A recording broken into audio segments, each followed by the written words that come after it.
was discovered in 1804, and a gentleman spent many years collecting rocks. Unfortunately, the British pinched half his rocks on the way back to Denmark and claimed them as a prize of war. So we had half the rocks described by the English and half the rocks described by the Danes. The Danes kept asking for the rocks back.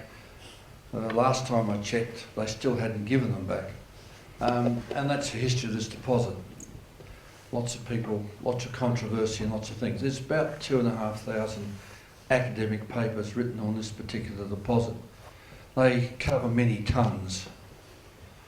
The first, in 1885, they found the metal cerium.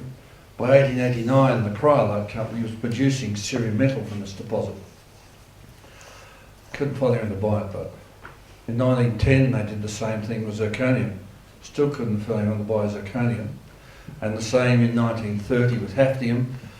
They went all over the world with 60 kilos of hafnium.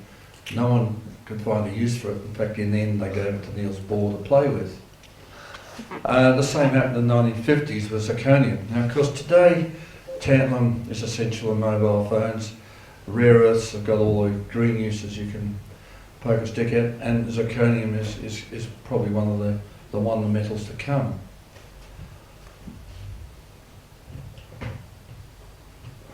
Still don't have a look at. That's the history of our work. We started in 2001. By 2005 we had the whole complex pegged. In 2007 we split it into two. One, TANBREEZ, I own 100%. We spent roughly 40 million on that. The other half, which is this over here, was given to Greenland Minerals and Energy, because they had that material called uranium in it, and they've been playing on that. They've spent roughly $110 million Australian on it. I should point out that I'm also the largest shareholder in Greenland Minerals and Energy, but I have no say in what they do.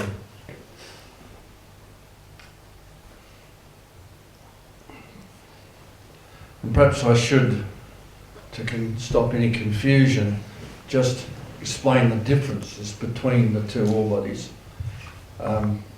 Just to sort of show you that these are different, they're totally different. If you look at this particular, that's the history of what I've done in Greenland. I've been here for a while and got involved in a few various things. If we look at the two main ore bodies,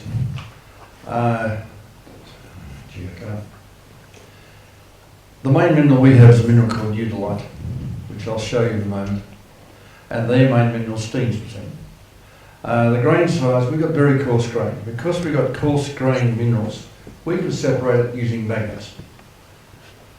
Cavalifelt is very fine grained. In fact, it's so fine grained you can't separate with magnets. You've got to use flotation, which isn't as effective. Our products are zirconium, tantalum, hafnium, niobium, and we'll also from the eudolite, and then we've also got feldspar and alphensandite. Their products will be uranium. They've got some thorium and fluorine, and they've got zinc as well. So there's not very much similar between the two bodies. I'll come why in a moment. The rare earths are made of 16 metals. We have 30% heavies. They have about 5% heavies. In the case of the lights, we believe we can sell them.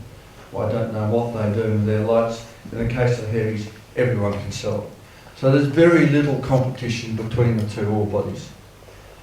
We have only background uranium and thorium, and through the whole process of concentrating, it stays at background. If I go back to this, I can explain why. If you look at, this is a geological map of the ore body. This is the bottom, this is the top. It's been tipped slightly, if you like, this way, so the bottom's exposed here. Now, the bottom is the oldest, and when that was forming, the solution or the magma was very, very rich in fluorine. And under those conditions, uranium and thorium can't go into solution. They're dissolved in the fluorine. And a mineral called eudolite forms. When that had finished, and then we've got several more layers, what they're effectively doing is they're concentrating up the uranium and the thorium with the fluorine. Right in the very last stages, as the solution of the magma cooled, the fluorine came out of solution as crystals. And when that happened, the uranium and thorium could no longer stay in solution. So in that rock, and only in that rock, did the uranium and thorium concentrate. Which is rather fortunate for those guys, because you've had billions of tons of rock, all the uranium and thorium from those billions of tons of rocks concentrated in one small body. It probably is the world's biggest uranium deposit. So really, uranium's of no interest to us. We've got none, and we're very low grade, and we're very low grade all the way through. There's also other weird and wonderful things in this deposit. If you look at TANBREEZ, there's a number of advantages over other deposits in the world, besides the lack of uranium, thorium, or fluorine. All the wastes, the concentrates, all inert. They've got no effect on anything, there's no nasties in them. It's a very even grade throughout the whole 4.3 million tonnes. And because there's only one mineral, eudolite, you can actually see, this is shown by the fact that you plot zirconium against diasporium or zirconium against niobium, you get a dead straight line. If there was more than one mineral, for example, if you look at the Cavanagh belt thing, there'd be spots all over it because of different minerals. But because you've got one mineral, you know exactly what you're getting at all times. Put in perspective to the rest of the world, this is rare earth oxides, and you can probably multiply TANBREEZ by perhaps as much as 10. You can see that it actually dominates the rest of the world in terms of rare earths. And I think Cavanagh felt is second, and even they can multiply them by 3. So this deposit is the biggest in the world by far. The Chinese have some. We don't know what the Chinese have got. We think they got mainly lights, not heavies. And you do that with zirconium, you could do it with tantalum, you could do it with everything. In the case of zirconium, the mineral eudolite comes from the Greek word meaning easy dissolved or easy dissociated, which means 1 molar acid and the zirconium goes into solution. All these others are zircon. Zircon is the most stable mineral there is. Hydrofluoric acid or equivalent get in a solution.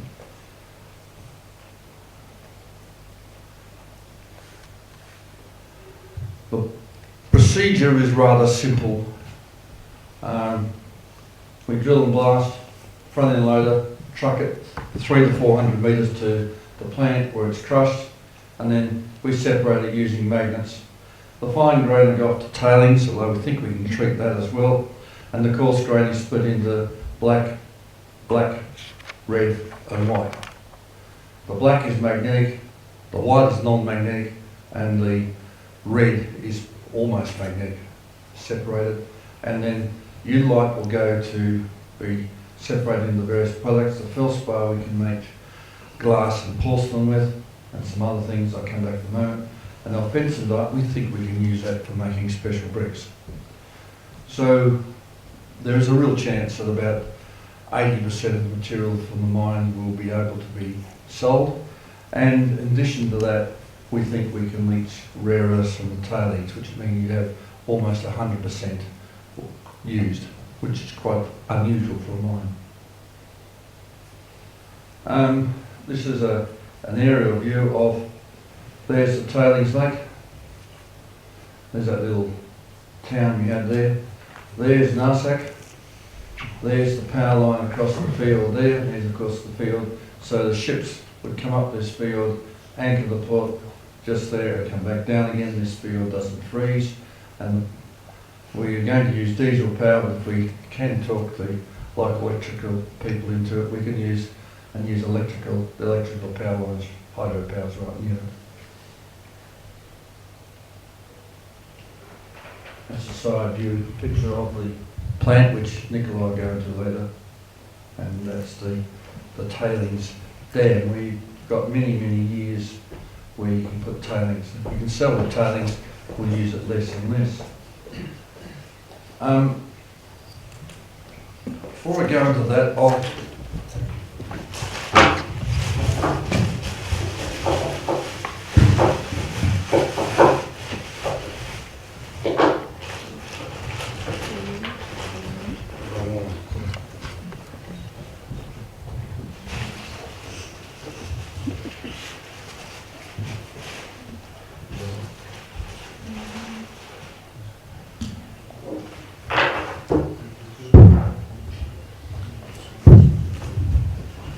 pass these around.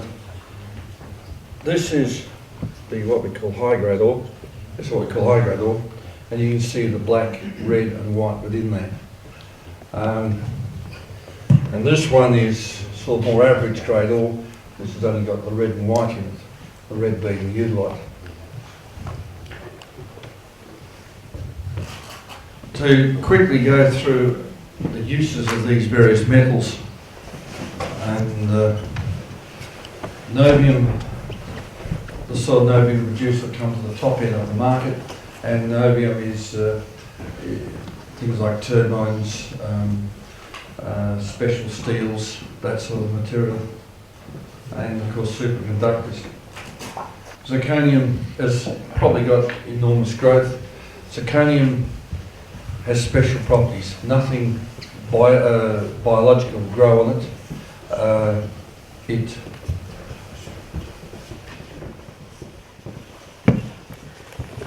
It holds its strength at very high temperatures. The Twin Towers, if they had zirconium beams, couldn't collapse under the high temperatures of that, but they would cost $1 billion then.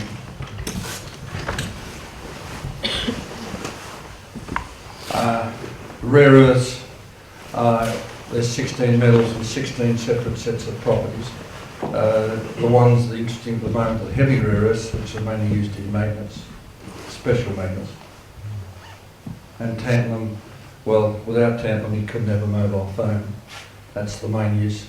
It used to always be used for ballistic bullets and particularly hold the guns together, but today it's mainly mobile phones.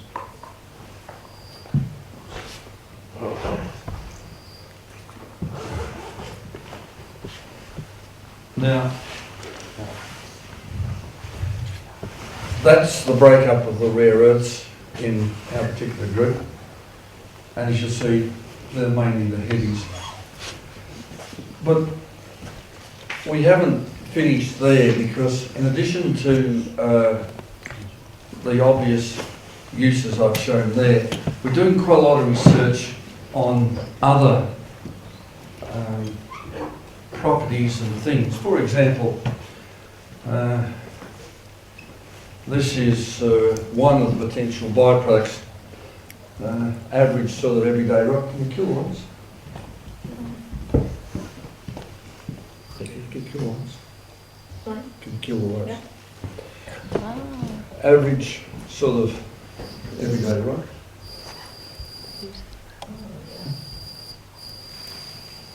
Doesn't matter anyway.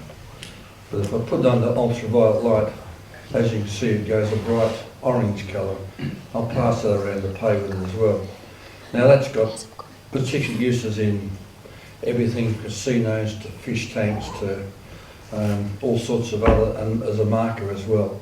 As you see, nothing special, on it goes. So this is probably the most fluorescent deposit on Earth because of its high rare earths, and we get the best I've seen is 11 colours in one. This particular one is quite obvious. I'll pass that around as well.